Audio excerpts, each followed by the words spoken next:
Pay and interact with niche-specific Instagram influencers. Please understand that persona is the name of the game in Instagram. People follow personas. They're not following just because somebody has nice pictures. Most people can do that. Most people can manage to post nice pictures every once in a while. Instead, they're following personas because they have a distinct spin on whatever niche they're in. They have a distinct personality. They have a distinct point of view. Whatever the case may be, it has elements of some sort of cult. By cult, I'm not using that phrase in a negative way. Instead, people are looking for just a specialized knowledge from people who specialize in that type of information. There's a little bit of a cult dynamic going on here. When you have that kind of relationship with your following, they are more likely to give you the benefit of the doubt. They're more likely to click on the profile links of people you're giving a shout out to. That's real influence. And that's how a lot of products are sold on Instagram. For example, if you follow somebody who you can count on to publish the very best pictures on luxury watches that he or she actually wears, chances are you would sit up and pay attention when this person posts a picture of a really nice-looking big brand watch with the message 40% off on it. That would get your attention. You would then click on the link of the account that the person is shouting out to, or you can even type in the domain name or URL they mention and type in your discount code. That's how influence works. It's all about this cult of personality.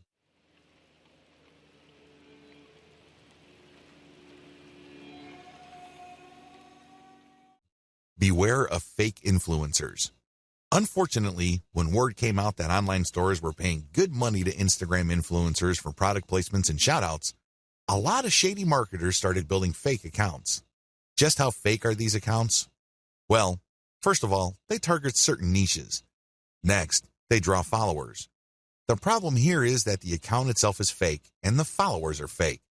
This is a serious problem because if you paid the person behind these accounts real money to post shoutouts, your shoutouts are going to fall on deaf ears. Nobody's going to pay attention. Why? Most of their followers are fake. They're driven by software. They don't exist. They definitely don't have credit cards. Do you see how much of a headache this could be? It is no surprise that a lot of big global brands are now stepping away from Instagram influencers because they're getting tired of being faked out. Real influence means real engagement.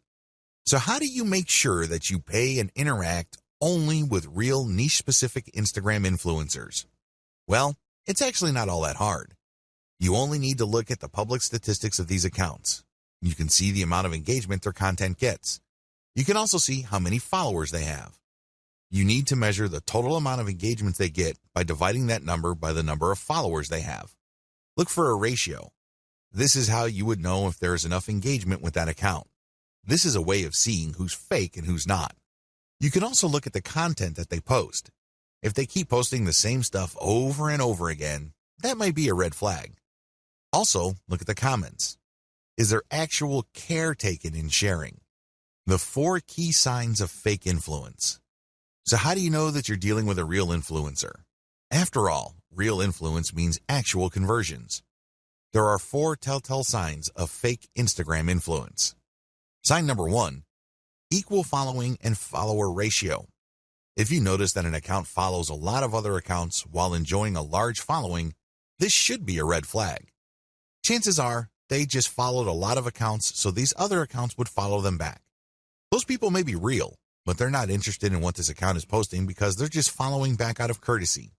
That's fake influence. Sign number 2, low engagement ratio. If you notice that this account posts a lot of content, but the engagement ratio is low, this is a red flag. If your account has real followers, there should be a certain level of engagement. It's not like all your posts are going to suck. If you notice that this account doesn't really get that much engagement, that should be a red flag. Sign number 3, they obviously ask for money.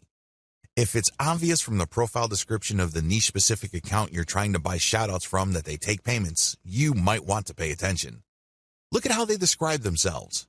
If they make a big deal out of the fact that they're selling shoutouts or they want you to get in touch with them so you can take out an ad, be very suspicious. The very best influencers on Instagram are those who are hobbyists. These are people who are just very passionate about a particular topic. They don't really care about getting paid. They just eat, sleep, and live the topic. Maybe it's travel. Maybe it's women's fashion. Maybe it's luxury watches. Maybe it's sports cars. Whatever the case may be, they are hobbyists. They are passionate about that topic, so they post picture after picture of that topic. Those are the people you should gun for. Be very suspicious of people who are all about the dollars, because there's a strong chance that they put up their account just so they can get shout out and other influencer ad revenue. I'm not saying that this should completely disqualify them, but there's a higher incentive for them to fake stuff because there's money on the line.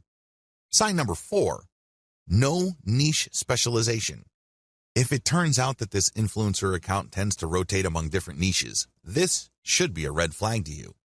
What this person is doing is that he or she is trying to get the attention of advertisers from different product niches that they know advertisers normally target. This person doesn't really have a focus. Even in the off chance that this account is real, I can bet you that the traffic that this person gets is probably close to worthless. Start with a slow and low buy. The first thing that you need to do is to get a massive list of influencers out there and then contact them. Now, I'm assuming that you have filtered out fake accounts. Contact them. The name of the game here is volume. Try to get as many different influencers as you can and contact them. Ask them, can I buy for $5? Or whatever low rate you can come up with.